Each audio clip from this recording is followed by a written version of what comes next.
E hoje foi um dia bastante tenso para as criptomoedas que deram um sinal de que elas podem subir. Eu vou estar explicando o porquê, vou estar atualizando a análise gráfica do Bitcoin, que teve mais um dia mais do mesmo. Também vou estar atualizando a análise dos eventos macroeconômicos. Hoje foi um dia relevante, o mercado americano está subindo forte, apesar de alguns dados aí bastante controversos. Vou explicar isso. Mas, pessoal, também vou estar falando aqui da análise de sentimento do Bitcoin, agora com a Highblock. Agora eu tenho de novo a plataforma aqui para mostrar para vocês. Também estarei atualizando a análise dos gráficos das principais criptomoedas do mercado.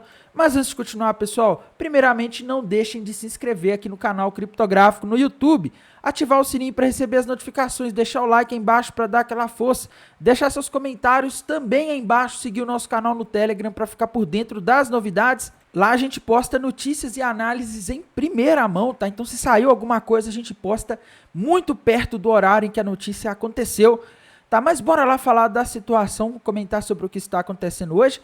Gráfico do Bitcoin, pessoal, na minha visão continua na mesma, tá? Bitcoin, na minha visão, está andando de lado e falar que ele está fazendo muita coisa aqui é inventar, tá? Não estou criticando outras pessoas que têm outros métodos de análise, mas eu não consigo ver muita novidade aqui nos movimentos de hoje, tá? Olhando os tempos gráficos menores aqui, o Bitcoin continua lateralizando essa região de 95, 98 mil dólares, igual ele já está aí desde o início do mês de fevereiro, né? Então, sem novidades aqui, sem padrões gráficos, tá?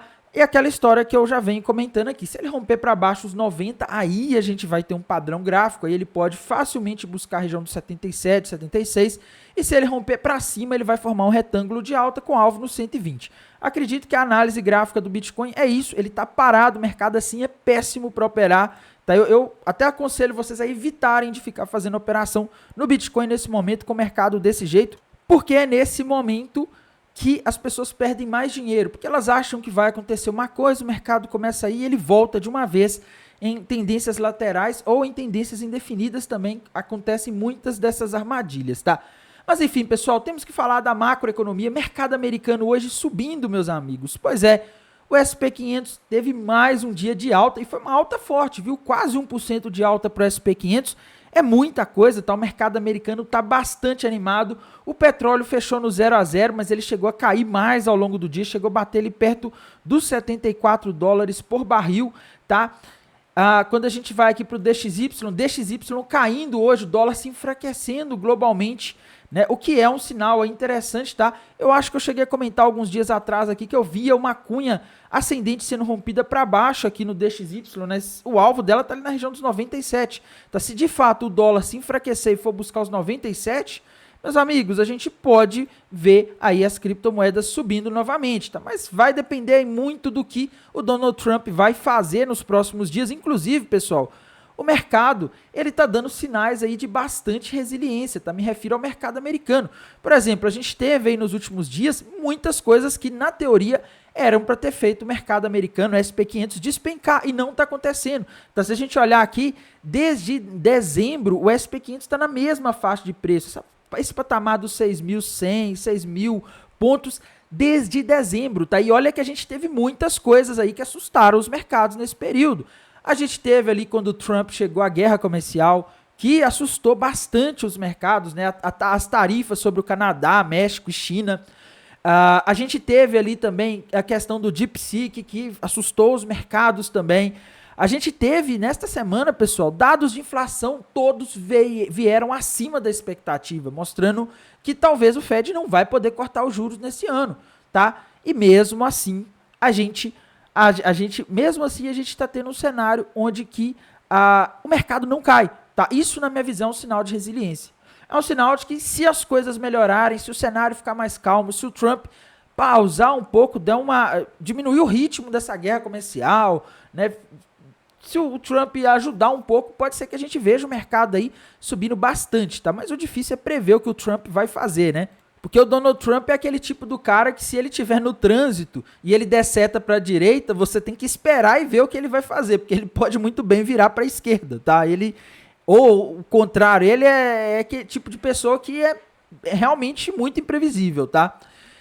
Ontem, como vocês já sabem, a gente teve todos os dados acima de inflação acima do esperado, e hoje, meus amigos, a gente tinha inflação ao produtor, que era muito importante, tá? O PPI, e veio também acima da expectativa. A expectativa era 0,3, ele veio 0,4. E pior, meus amigos, olha o que aconteceu com o dado anterior do PPI, tá?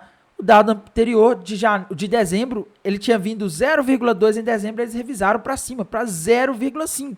Tá? Isso aqui, meus amigos, é um péssimo sinal. Sinal de que a inflação está resiliente, foi resiliente inclusive no mês de janeiro, que é o mês que a gente tem esses dados aqui, tá?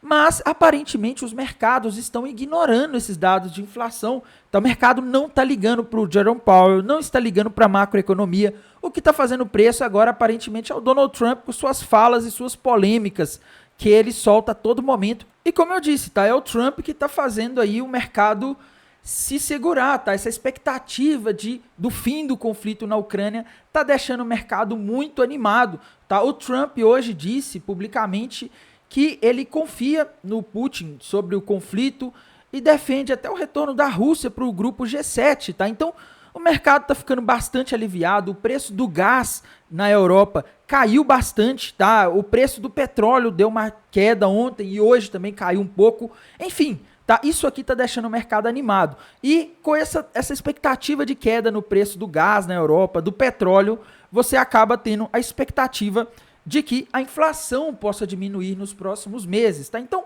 é isso que está fazendo o mercado subir, é isso que está fazendo o mercado ignorar todos esses dados de agora. O mercado vê os dados de agora e fala, não, o que importa é o que vai acontecer depois. A gente está vendo aqui que esse conflito pode parar, e se esse conflito parar, a gente pode ter aí de volta uma queda na inflação, e essa inflação que está alta agora pode abaixar. Eu entendo que é isso que o mercado, é a narrativa que o mercado está comprando no momento. E pessoal, vendo o Bitcoin no patamar que está, depois de todos esses dados de inflação ruins, né, depois de todos os eventos que aconteceram nas últimas semanas, eu tenho a convicção de que o mercado de criptomoedas também está muito resiliente.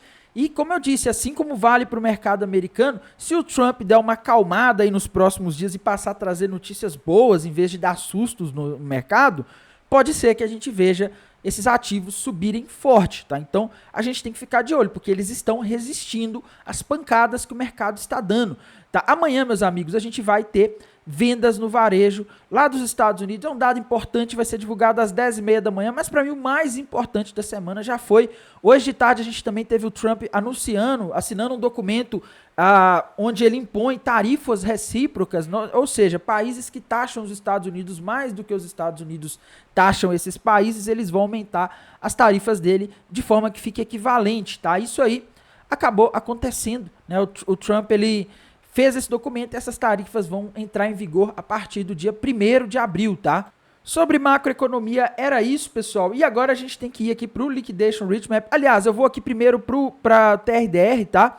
Indo aqui para o TRDR, eu me preocupo um pouco com o que eu vejo. Eu vejo o Long Short Ratio muito alto, acima de 2, em 2,25, enquanto o Open Interest está na casa dos 78, tá? Ou seja, a gente tem mais pessoas apostando que o Bitcoin vai subir. Tem mais de 2 pessoas apostando que o Bitcoin vai subir para cada pessoa que aposta que ele vai cair.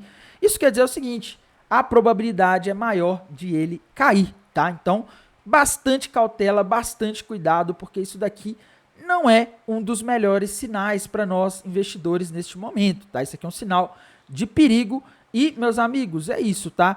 Em termos de análise do TRDR, é isso. Temos que ver aqui o mapa de calor, que está mostrando o contrário, tá? Quando a gente vai aqui para o mapa de calor do Liquidation Rate Map da Highblock, que está de volta aqui no canal, a gente vê que o ponto em que há mais liquidez é a região dos $99.600. Então, pode ser que o Bitcoin chegue ali, dê uma beliscada lá perto dos $100 mil para tomar o dinheiro do pessoal que está apostando na queda, tá? Mas como eu disse, tem uma contradição. O TRDR está falando que tem mais pessoas apostando na alta e aqui no Liquidation Rate Map está falando que tem mais pessoas apostando na queda, especificamente com a liquidez ali na região, com o ponto de liquidação na região dos 99.600 aproximadamente, tá? Então, é uma divergência. Eu acredito que o Bitcoin pode sim buscar os 99 ali para liquidar esse pessoal, mas eu sinceramente não tenho coragem de abrir uma posição agora, porque para mim o mercado está muito parado. Eu já tenho uma posição aberta, não está andando, o mercado não saiu da faixa de preço e fica nessa, tá? E acaba sendo difícil aí de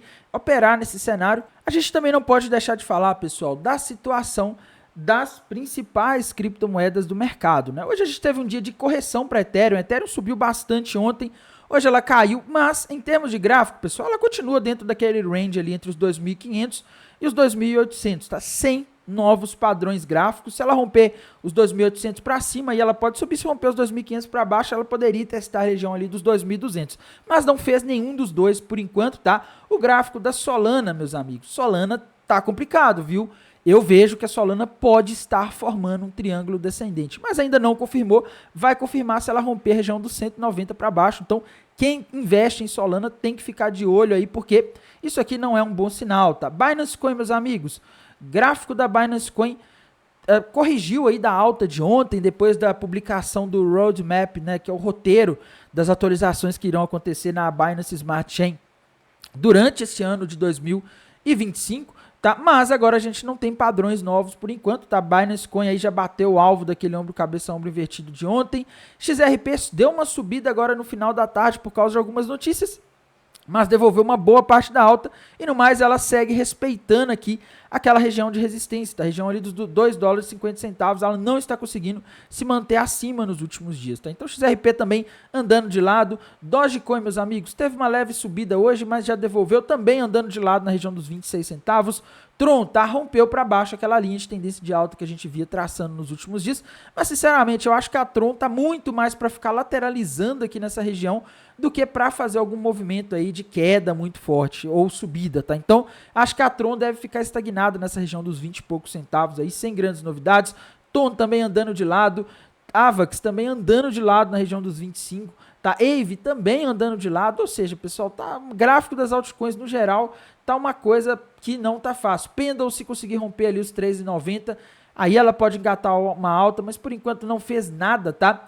Outra moeda importante, pessoal, Sui, tá? O gráfico da Sui também está aí parado nas últimas horas. Se ela conseguir romper a região ali de aproximadamente $3,90, aí ela pode formar um fundo duplo, né, que teria um alvo bastante interessante na região dos 5,36, mas ainda não rompeu nada, tá? NIR também está na mesma situação, tá andando de lado aí, sem padrões gráficos muito claros para NIR, tá? Então, essa situação do mercado no geral. Monero também, que tem um inscrito do canal aqui que gosta bastante dela, e ela também está andando de lado, tá? No geral, pessoal, o que eu vejo é Bitcoin andando de lado, ou seja, Bitcoin estagnado, altcoins no geral estagnadas, mas a gente pode aí ver uma melhora muito forte no mercado se essas negociações pelo fim do conflito na Ucrânia derem frutos, tá? Se isso acontecer, se a gente tiver notícias boas indicando que essa negociação está caminhando para encerrar o conflito,